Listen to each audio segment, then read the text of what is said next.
1st November 2025, there have been new FDTL guidelines into place. We have had thorough consultation with all the stakeholders when we have changed it, and due process has been done for that. And in April, under the guidelines of High Court, under the order of the High Court, it has come into implementation.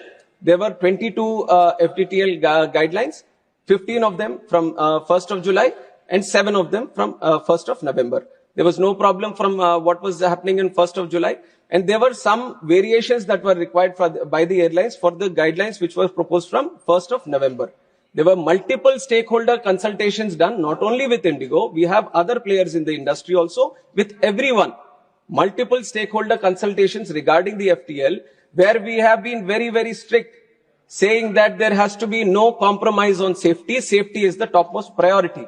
We care for the crew, we care for the pilots, and we care for the safety of the entire system. We care for the passengers. So from the ministry, we have made it very, very clear to all the airlines that they have to follow the rules. And from 1st of, I'm just expanding so that you get the whole understanding of the issue. 1st of November, since this has happened, DGCA has been in continuous consultation. They wanted some variations, all the airlines, not just one airline, all airlines have come back because they vary in the operations. Some are having night operations, some are operating heavily in the Northeast, some have ATR specific operations. So even if you talk about airlines, they all have different kind of operations. And because of the operations and because of the FDTL guidelines, which is a uniform blanket on all the airlines, they all have come for different variations. DGCA has sat with all the airlines wherever there was no compromise on the safety, after thorough consultation and after thorough safety risk assessment.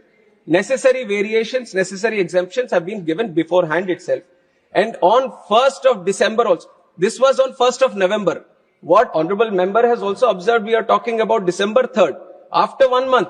So there was 1 full month of operations in the new FDTL also. Why I am mentioning this point, even though we are saying because of the FDTL, this situation has arisen, there have been a lot of internal complications. This is a day-to-day operations thing that the Indigo should have maintained. Indigo was supposed to manage the crew, was supposed to manage the roster through its day-to-day operations.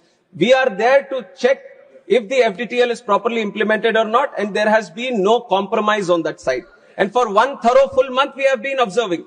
On 1st of December, we had a meeting with Indigo on FDTL itself. When they required some clarifications, we have given the clarifications also with that idea, and they have not flagged this issue.